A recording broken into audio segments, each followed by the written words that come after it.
बयान 161 शबीर का भी मौजूद है। अगर ये बयान लोग तस्लीम करेंगे तो इन लोगों के गले पड़ जाएगा शबीर का बयान जो इतराफ जुर्म कर चुका है। जो बज़ाहिर नजर आ रहा है कि अगर ये मुकदमा बड़ा स्ट्रांगली साबित होता है तो मैं समझता हूं ये उम्र कैद का केस है। उम्र कैद की हद तक चीज जा सकती है, लेकिन अगर उम्र कैद से आप नीचे आएंगे तो मिनिमम 10 साल की सजा का ये केस। वैसे तो मैं आपको बता रहा हूं कि उसमें उम्र कैद की हद तक भी कोई ऐसी बात नहीं है कि उम्र कैद लगाने में, इस केस को कंटेस्ट करके उम्र कैद की सजा में जाने में कोई बहुत मुश्किल है, मुमकिन है।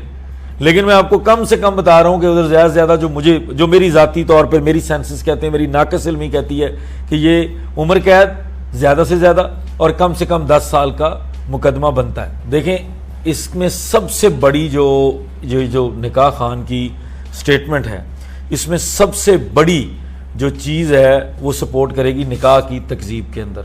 सबसे बड़ी तो इसकी जो रिलीफ मिलेगा जो इसके बेस पर, वो उस निकाह को ख़त्म करवाने में मिलेगा। जिस दिन निकाह ख़त्म हो जाना है ना, फिर ये मुकदमे में आपने देखना है, फिर ये मुकदमा है, फिर ये सीधी सीधी दफात हैं और उसके ऊपर पुलिस के भी हाथ खड़े हैं। आज अगर कोई चीज़ आड़े आ रही थी, आज तक जहां पर भी कोई रिलीफ मिला है, जहां पर भी कोई छोटी मोटी चीज आई है, जहां पर भी कोई 2 डेटें तारीखें मिली हैं, वो सिर्फ इस निकाह के अब तक कलअदम ना होने की वजह से मिली हैं। उसने यकीनी तौर पर अपने टाइम पर ही कलअदम होना था, जल्दी नहीं होना था, उसका एक टाइम था, वो आ गया टाइम।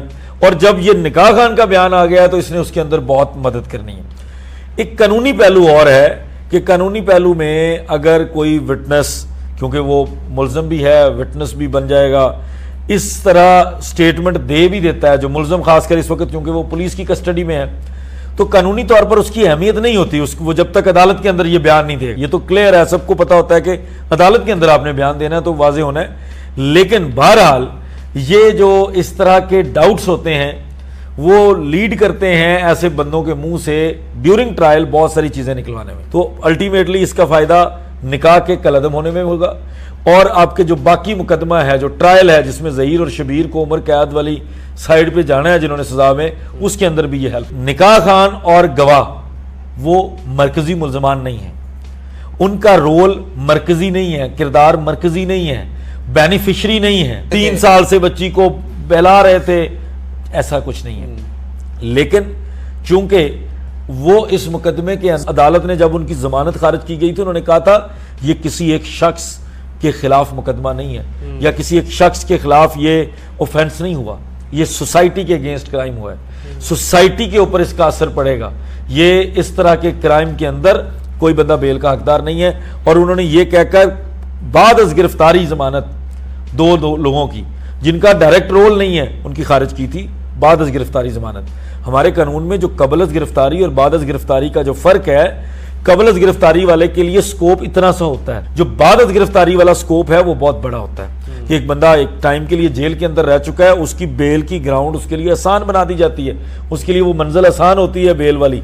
अगर उनकी जमानतें जिनका डायरेक्ट रोल नहीं है और वो बाद अज गिरफ्तारी है, वो खारिज होती हैं और उसी जगह की, उसी मुल्क की, उसी शहर की, उसी तरह के जज की अदालत हो, तो ये मुमकिन नहीं है कि मरकजी मुल्ज़मान को कबल अज गिरफ्तारी जमानत मिल जाएगी। तो ये कहीं नहीं लिखा हुआ, ये हमारी प्रैक्टिस की बुनियाद पर, हमारे रोजाना के तजुर्बे की बुनियाद पर मैं आपको कह रहा हूं। ये पुलिस के सामने इतराफ किया है। जिस तरह के बयान की बात ये की जा रही है कि बयान 161 ज़ाब्ता फौजदारी और बच्ची का, इसी तरह बयान 161 शबीर का भी मौजूद है। अगर ये बयान लोग तस्लीम करेंगे तो इन लोगों के गले पड़ जाएगा शबीर का बयान जो इतराफ जुर्म कर चुका है। और ज़हीर ऑलरेडी अपना इकबाली बयान दे चुका है। उसके बाद बच्ची की उम्र के बारे में आपको मजे की बात बताते हैं। ज़हीर बच्ची को बुला रहा है, बच्ची खुद आ रही है और शबीर कहता नहीं हम आए थे। ये सारी चीजें मिक्स हो गई। उसके बाद बच्ची की उम्र वाली जो मैं बात आपको कर रहा हूँ, हर जगह ये लोग सुबह से लेकर शाम तक कैंपेन कर रहे हैं, इतनी ज्यादा इन्वेस्टमेंट कर रहे हैं लोगों के ऊपर कि वो उनके तर्जुमान बनकर इनकी तर्जुमानी करें कि बच्ची 16 साल की या 15 साल की नहीं है। बच्ची ने अपने बयान को पढ़ के साइन किया है, बच्ची ने अपने बयान को पढ़ के उसको इंडोर्स किया है और उसके ऊपर उम्र वही लिखी गई है जो मेडिकल बोर्ड से साबित। इससे पहले भी बच्ची से कई तरह के बयान दिलवाए गए हैं। उन मुकदमात से ये लोग भाग नहीं सकते। इतना कुछ इकट्ठा हो चुका है कि अब पागलों की तरह टकरे मार रहे हैं, समझ नहीं आ रही। मैं फिर कहूँगा कि अगर कानून के मुताबिक हर चीज़ को देखा जाए, मुल्क पाकिस्तान के अंदर जो राइज है कानून, उसके मुताबिक देखा जाए तो इस केस से ये लोग भाग नहीं सकते। कि ये वो बयान है जो 28 जुलाई को जो मौजूदा तफ्तीशी अफसर हैं सईद अहमद रिंद, उन्होंने रिकॉर्ड किया था चाइल्ड प्रोटेक्शन सेंटर में जाकर उस बच्ची का और चाइल्ड प्रोटेक्शन ऑफिसर वगैरह की मौजूदगी में। और इस बयान का जिक्र इससे पहले एक प्रोग्रेस रिपोर्ट थी, उसके अंदर भी आ चुका है। इससे पहले जो चलान जमा करवाया गया 10 सफ़ात पर मुश्तमिल, उसके अंदर भी आ चुका है, जिसके अंदर सईद अहमद रिंद बड़ा क्लियरली बता चुका है कि ये बयान बच्ची ने दिया है कराची आने के बाद। और बयान क्या है वो भी आपको पहले बता देता हूँ। एक बयान था, आपने सुना होगा, जब जामे शीरी और बोतल के साथ एक इंटरव्यू जारी किया गया था, जिसके लिए ये उम्मीद की गई थी कि पाकिस्तान के अंदर या पाकिस्तान से बाहर लोग इस स्टोरी को आइडियलाइज़ करेंगे कि एक बच्ची 2 फरिश्तों के साथ कराची से लाहौर पहुंची थी। उसी बयान को बच्ची के मुंह से दोबारा दिलवा दिया गया है और अपने केस का बेड़ा गर्क कर लिया गया है मुल्ज़मान की तरफ से। बच्ची दोबारा वही बात कर रही है कि मैं घर से निकली, एक फरिश्ता, मैं घर से उस फरिश्ते के साथ दूसरे फरिश्ते के पास ड्रॉप हुई, वो फरिश्ता लेकर मुझे तीसरे फरिश्ते ज़हीर के पास लेके आया, वहाँ आके पंजाब यूनिवर्सिटी के अंदर वो मुझे ले गया और उस फरिश्ते ने किराया अदा किया और टैक्सी वाले फरिश्ते का शुक्रिया अदा किया। ये वो स्टोरी है, वही बताई गई।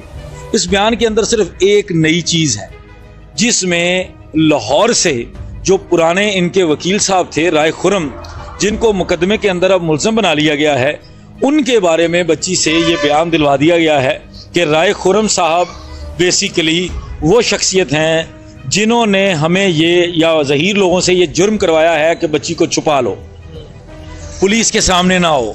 सिंध हाई कोर्ट अगर आपको बुला रही है तो जगह जगह जाके छुप जाओ। सिर्फ ये एक नई चीज़ आई है, बाकी तमाम वो चीज़ें हैं जो उस इंटरव्यू के अंदर आपने सुनी थी, जिसके ऊपर दुनिया ने ना सिर्फ लानतें भेजी थी उस एंकर को, बल्कि उसके साथ बहुत कुछ और भी भेजा था।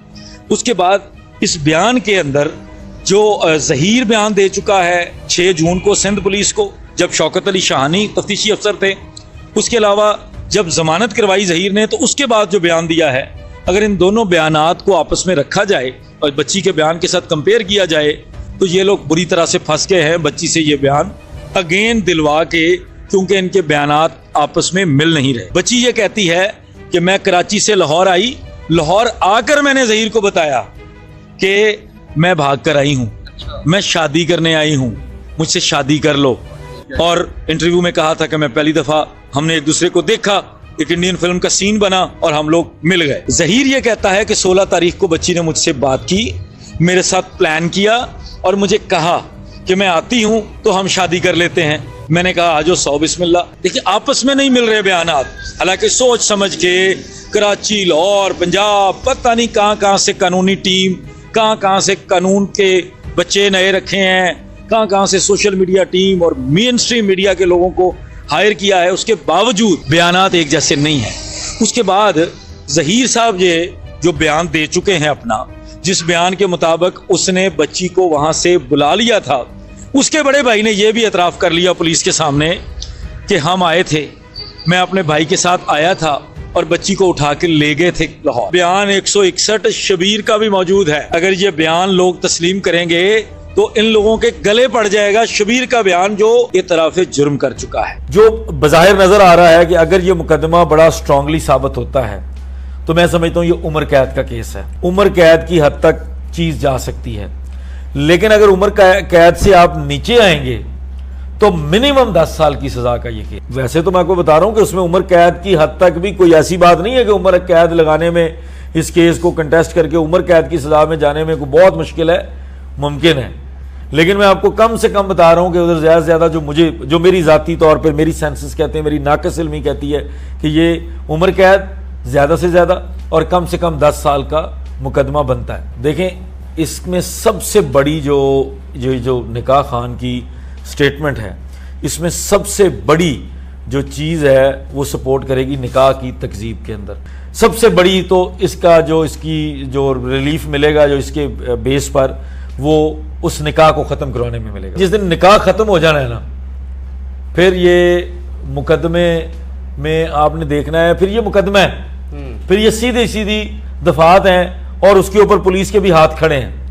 आज अगर कोई चीज आड़े आ रही थी, आज तक जहां पर भी कोई रिलीफ मिला है, जहां पर भी कोई छोटी मोटी चीज आई है, जहां पर भी कोई 2 डेटें तारीखें मिली हैं, वो सिर्फ इस निकाह के अब तक कलअदम ना होने की वजह से मिली हैं। उसने यकीनी तौर पर अपने टाइम पर ही कलअदम होना था, जल्दी नहीं होना था, उसका एक टाइम था, वो आ गया टाइम।